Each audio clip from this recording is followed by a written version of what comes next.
Ontem, logo após a CPI dos atos do dia 8 de janeiro, as revelações que aconteceram, um, um fato me chamou muito, mas muito a atenção. Você sabe que o Saulo, que é o ex-diretor adjunto da ABIN, foi lá e prestou depoimento. E ali ele avisou que tinha feito mais de 33 notificações, inclusive para o GSI. Depois que ele saiu da sala da CPI, da CPMI, a Polícia Federal abordou ele. A gente vai falar sobre isso. E outras pautas importantes. Nós vamos falar de uma guerra que está acontecendo dentro de São Paulo, guerra de narrativa e uma guerra de vidas mesmo. Então, presta muita atenção porque esse editorial vai ser bem revelador em alguns pontos. Peço a você que, se gosta do nosso trabalho, de um trabalho imparcial, compartilhe esse vídeo. Não esquece de dar o like. Quando você dá o like, o YouTube reconhece a relevância do nosso conteúdo e manda para mais pessoas. E, se possível, inscreva-se também. Como eu já disse para vocês, nosso intuito aqui é só expor os nossos pontos de vista, expor os fatos que estão acontecendo no Brasil.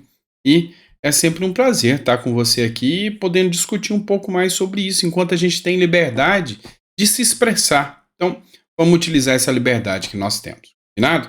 Bora para cima? Vem comigo.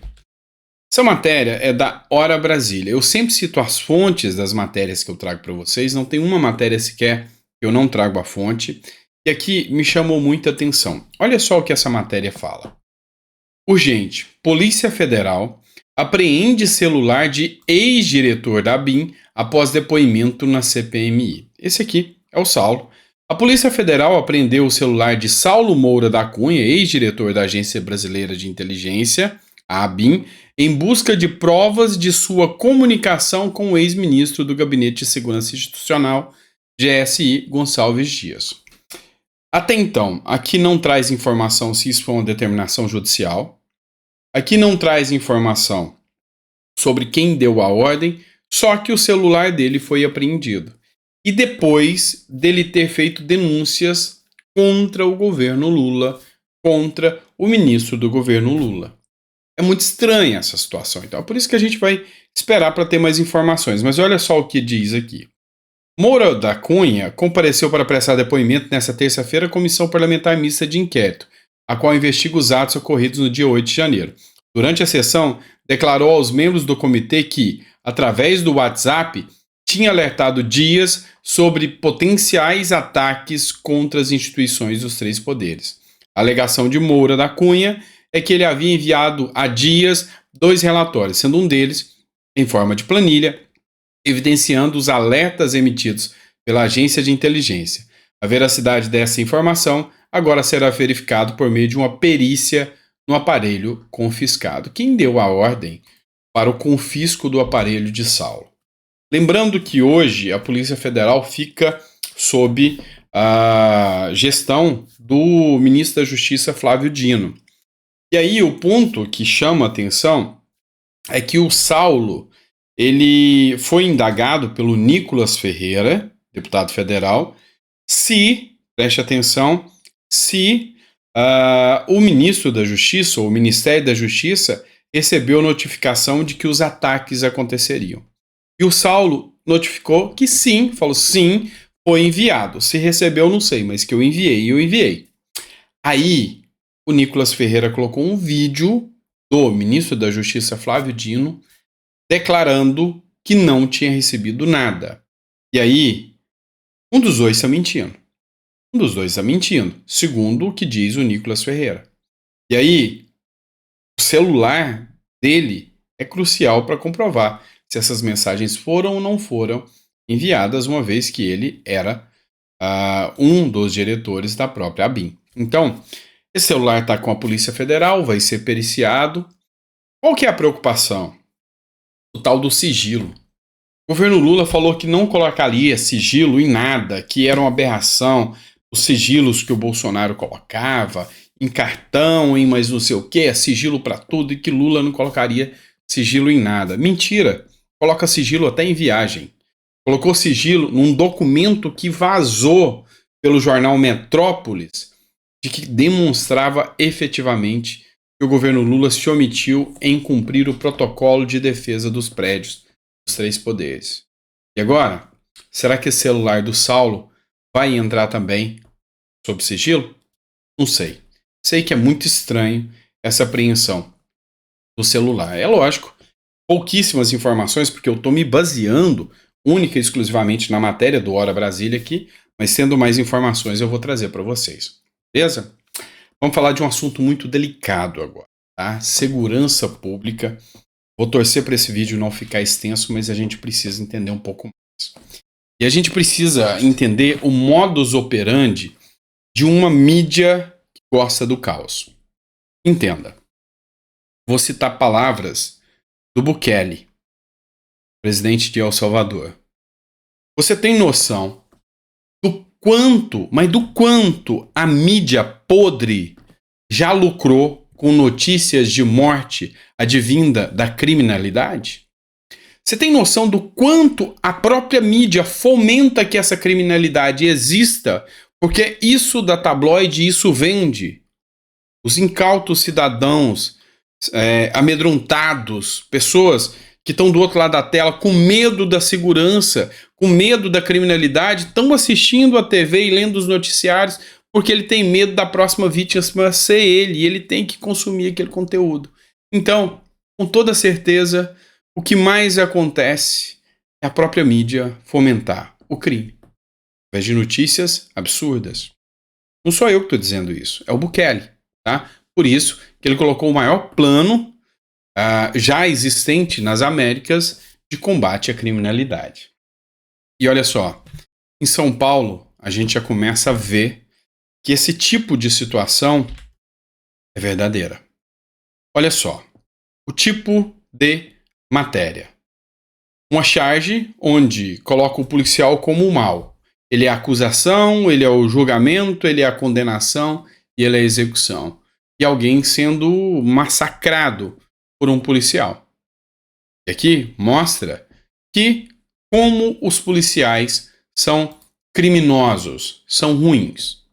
Trago para vocês aqui uma matéria do UOL, lembrando que eu sempre cito a fonte, o UOL, republicada no Instagram do Paulo Bilinski, que diz o seguinte, Wallace Corbo. Os policiais militares não promovem a segurança pública no Brasil, mas o terror. Eu fico pensando como pode ter uma pessoa com uma mentalidade tão torpe quanto essa de publicar uma matéria dessa. O Paulo Bilinski, irônico, né, às vezes, publicou que chama o Batman, seu filho da... com raiva, né, mas assim, dá raiva mesmo. Os policiais, os PMs não promovem a segurança no Brasil, mas o terror, olha só, atacando uma instituição tão importante quanto a polícia militar, que deveria ser responsabilizado. Preste atenção, só para vocês entenderem um pouco mais. Você deve lembrar de um caso que aconteceu no Espírito Santo, quando os policiais resolveram cruzar os braços. Aí a criminalidade tomou conta. E aí viu-se a importância dos policiais. Lá no Rio Grande do Norte, quando a criminalidade tomou conta, quem foi arriscar a vida não foi repórter barra bosta, que fica colocando matéria aí para vender e que não sabe nada, não tem noção nenhuma de mundo ou de vida, não. Parece que nunca pegou um ônibus para fazer um tipo de matéria estúpida como essa. Mas enfim, a gente vai chegar lá. Matéria do jornal Metrópolis. E eu tenho um respeito maior ainda por Tarcísio a partir de agora. O Tarcísio confirmou 14 mortes no Guarujá e diz que não existe combate ao crime sem efeito colateral. Alguns jornais partiram em defesa do Tarcísio, a grande maioria atacando o Tarcísio. Vamos lembrar o caso do soldado Reis. Foi brutalmente assassinado pelo tráfico, covardemente, sem sequer direito à defesa, deixou família para trás. E aí a polícia militar foi para cima dos criminosos. Chegando lá, é o que apura a corregedoria, foi recebida com tiro na bala. E aí agiu. E lá no morro, no local onde eles estão, na comunidade, 14 pessoas foram mortas em confronto com os policiais. Tarcísio falou que não existe combate ao crime sem efeito colateral e que as pessoas que foram abatidas faziam parte do crime, são pessoas que confrontaram os policiais. O governador de São Paulo, Tarcísio de Freitas, confirmou na tarde de terça-feira que subiu para 14 o número de mortes na Operação Escudo da Polícia Militar, no Guarujá, deflagrada após o assassinato de um soldado na cidade do litoral paulista, que é o Patrick Bastos Reis, de 30 anos. Então, Tarcísio confirmou que aconteceu sim. Só que a retaliação do outro lado, e essa não tem comoção da mídia, essa não tem preocupação. Olha o que os bandidos estão fazendo de retaliação. Uma verdadeira guerra. 2 policiais são baleados em novos ataques no litoral de São Paulo. Policiais estavam em serviço quando foram alvejados por criminosos em Santos. Na terça-feira, um suspeito foi morto logo após um dos ataques. Pois é, um suspeito foi morto. Aí eles deram tiros de amor nos policiais. Passaram contra os policiais, alvejaram uma viatura, atiraram na viatura e um desses pobres coitados que a mídia trata, que fazem parte dessa estatística dos 14, deu tiro de amor nos policiais, recebeu tiro de bala em troca mesmo. E aí, foi pro caixão. E aí, foi mais um pra estatística. E aí eu pergunto a você, cidadão que está me assistindo. Antes os policiais ou o bandido que atirou? Eu acho que eu não preciso dar nem minha opinião, porque vocês já sabem. Mas não parou por aí, não. Urgente, viatura da PM de São Paulo sofre emboscada com tiros de fuzil e policial mulher é socorrida. Uma policial levou tiro de fuzil nas costas. Uma viatura da Polícia Militar foi atingida com tiro de fuzil em Santos, no litoral de São Paulo, na manhã de terça-feira. Mais um ataque. As informações são da Record TV. Uma policial ficou ferida e foi socorrida às pressas na Santa Casa do município. Pois é, não tem ninguém aqui prestando solidariedade a essa policial, não. Ninguém prestando solidariedade. E aí, o Derrite, que é ex-deputado, tá hoje com o Tarcísio de Freitas, ele deu um depoimento no Morning Show, e aí eu quero que você ouça o que o secretário falou. E ele abriu o verbo, ele rasgou o verbo e contou a realidade dos fatos. Ouça só. Deixa só o secretário dar essa notícia em primeira mão. Essa notícia em primeira mão é o seguinte: tem muita gente falando besteira sem saber o que está acontecendo lá no litoral. Sem saber. Primeiro, após aqui, eu tinha um compromisso com vocês, por isso que eu estou aqui, senão estaria no litoral após. Eu vou hoje à tarde visitar a policial que foi alvejada, faço questão de ir lá saber o estado de saúde dela. Os trabalhadores, depois que o indivíduo ele troca tiros com a polícia, viram um exemplo a ser seguido pela sociedade, né? Todos que foram identificados, nem todos foram identificados ainda, dos 12 indivíduos, todos que foram identificados possuem vasta ficha criminal. Opa. Não quer dizer, isso não é motivo pro. Eu só estou desmistificando uma narrativa de que, olha, o cara era trabalhador. Não era. A narrativa imposta pela mídia era que eram pais de famílias, trabalhadores e que não tinham envolvimento nenhum com crime e que ninguém prestou qualquer tipo de resistência. Está aqui a narrativa trazida aposta aqui pelo Derrite. Estava lá trabalhando só se for para o tráfico de entorpecentes. E um segundo ponto, que a nossa ouvidoria aqui de São Paulo levantou essa narrativa. Indivíduos foram torturados e não sei. Mentira! O laudo do Instituto Médico Legal, que ainda não saiu, mas já saiu uma preliminar, porque essa era uma preocupação minha, se houvesse indícios de tortura desses indivíduos que trocaram tiro com a polícia, era uma preocupação que eu tenho, porque nós não estamos aqui para instituir um tribunal de exceção para executar, não é isso. Nós estamos aqui para enfrentar o crime organizado. Nenhum dos indivíduos que enfrentou as polícias, que trocou tiro com as polícias, foi identificado qualquer ou mínimo sinal de tortura no exame do Instituto Médico Legal. Muito bem. Ok, vamos lá. Vocês precisam entender um pouco mais da situação aqui ainda. O Tarcísio de Freitas, logo depois das falas do Derrite, ele também se manifestou. E nas falas do Tarcísio de Freitas, você vê a preocupação de um governador que defende a sua população e não o criminoso. E é por isso que eu queria que você assistisse essa fala do Tarcísio aqui também, numa entrevista, e eu queria que você visse aqui, se eu não me engano, a Globo News. Nós não vamos deixar passar impune a agressão a policial. Não é possível. Já começou bem daí. Nós não vamos deixar impune a agressão a policial. Mostra o compromisso e a responsabilidade com os policiais que fazem a segurança e com a população. Que o bandido, que o crime possa agredir um policial e sair impunemente. Então, nós vamos investigar. Deixa mais um pouquinho, só um pouquinho. Nós vamos apresentar à justiça, nós vamos levar ao banco dos réus. Foi isso exatamente que foi feito nesse fim de semana. Então, eu estou extremamente satisfeito com a ação da polícia, extremamente triste com o que aconteceu, porque nada vai trazer o pai de família de volta. Nada vai trazer um pai de volta para aquele filho pequeno que perdeu, que não vai ter mais o convívio, né, com seu pai dentro de casa. Nada vai trazer o marido de volta. Para quem esteve no enterro do policial Reis, sabe do que eu estou falando. Sabe quanto é duro perder um ente querido, sabe quanto é duro perder um pai de família. Alguém que se predispôs a vestir a farda para proteger a sociedade. Alguém que fez um concurso, que se preparou, alguém que entrou na polícia militar para proteger e para servir. Alguém que estava procurando fazer o melhor, né? Alguém que estava se doando e que tombou em serviço pela ação de um criminoso. Então isso não pode passar. Enfim, eu queria que vocês tivessem prestado atenção. A fala do Tarcísio é direcionada ao pai de família que estava em trabalho quando foi brutalmente assassinado pelo crime organizado com armas de longo alcance.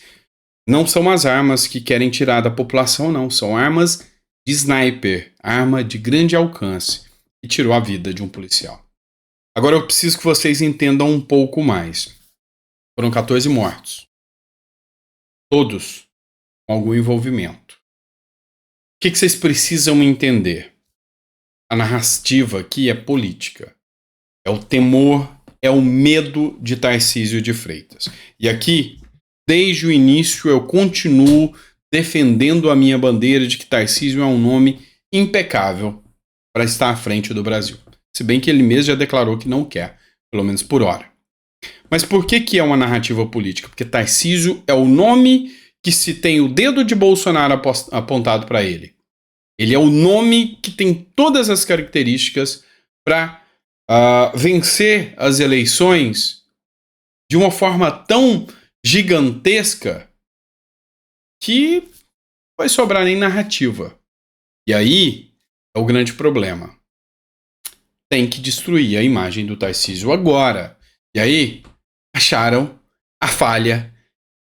Vamos chamar o Tarcísio de radical. Pois é. Mas por que eu estou falando para vocês que isso é só mais uma narrativa torpe da esquerda? Porque eu olho as matérias, porque eu estudo e porque eu vejo o que está acontecendo. 3 operações da PM deixaram 19 mortos desde sexta-feira, dia 28, na Bahia. No domingo, 6 homens e 2 mulheres morreram em Itatim, cerca de 200 quilômetros da capital. Foi a polícia. Mas vamos lembrar que o governador da Bahia é petista. Aí, meus amigos, ninguém vai criticar. E eu, pelo contrário, vou elogiar o governador petista que, com a ação da polícia, busca combater os criminosos. E aí, o Rodrigo Valadares, que é deputado federal, teceu aqui suas críticas. Matéria do Jornal Nacional. 3 operações da PM deixaram 19 mortos desde sexta-feira na Bahia. Alguém está vendo a esquerda criticando o governo baiano? Não. Crítica seletiva, que a gente pode chamar, né? É uma crítica seletiva. Enfim, o que eu preciso que vocês entendam que é uma guerra de narrativa. E nessa guerra de narrativas, há ainda mentes sérias, mesmo dentro do jornalismo. Eu queria que vocês vissem aqui uma matéria do jornal da Band, tá? Do Band Jornalismo. E olha só, o que a gente noticia é um plano de execução de PMs pelo crime organizado, diz a jornalista Adriana Araújo sobre a operação na Baixada Santista. aqui ela defendeu os PMs. Fazendo é sair à caça de policiais. A PM baleada hoje às 6 da manhã foi atingida nas costas por um tiro de fuzil. O que a gente noticia é um plano de execução de PMs pelo crime organizado. E não é a primeira vez que São Paulo vive esse terror. Como esquecer dos ataques do PCC em 2006 que paralisaram o Estado? Só esse ano os agentes europeus passaram a considerar o PCC como um cartão. Acho que faltou internet aqui, acabou travando aqui, pessoal. Vamos ver aqui se continua. Cartel de drogas internacional, um dos maiores do mundo. Só que as autoridades de segurança aqui no Brasil já conhecem esse cartel há pelo menos 3 décadas, principalmente os governadores que passaram pelo Palácio dos Bandeirantes nesse período. E o que nós vimos foi o crime crescer. O PCC se espalhou pelos estados, chegou a países da América do Sul e ampliou suas rotas de tráfico para a Europa e Estados Unidos. A polícia paulista é cobrada pelos abusos e excessos, se aconteceram, têm que ser punidos. Mas o PCC não é um problema apenas da polícia paulista. É um problema para o Estado brasileiro enfrentar com inteligência, estratégia e comando.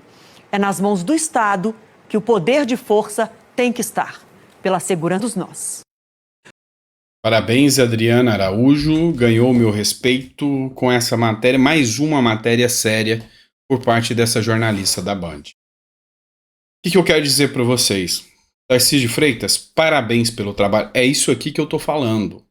É esse tipo de trabalho sério que busca combater a criminalidade, que busca trazer a segurança para o cidadão pagador de impostos e os criminosos que trocam tiro com a polícia, que respondam pelas consequências da resposta imediata da polícia. E não essa narrativa torpe da mídia, da própria esquerda, em querer vender a ideia ridícula, imbecil, de que os policiais não fazem segurança e fazem terror. Para o cidadão trabalhador, para o cidadão de bem, pagador de impostos, que levanta de manhã e leva uma marmita e não um fuzil para o trabalho, este não tem terror com a polícia, não. Agora o que tem um fuzil, tem. E aí, resta agora saber qual é o que os policiais defendem, que os jornalistas defendem. Qual dos dois os jornalistas defendem? Enfim, esse é meu ponto de vista. E aí, eu queria que você deixasse seu comentário e o seu ponto de vista aí também, certo? Grande abraço, fica com Deus e até o próximo editorial.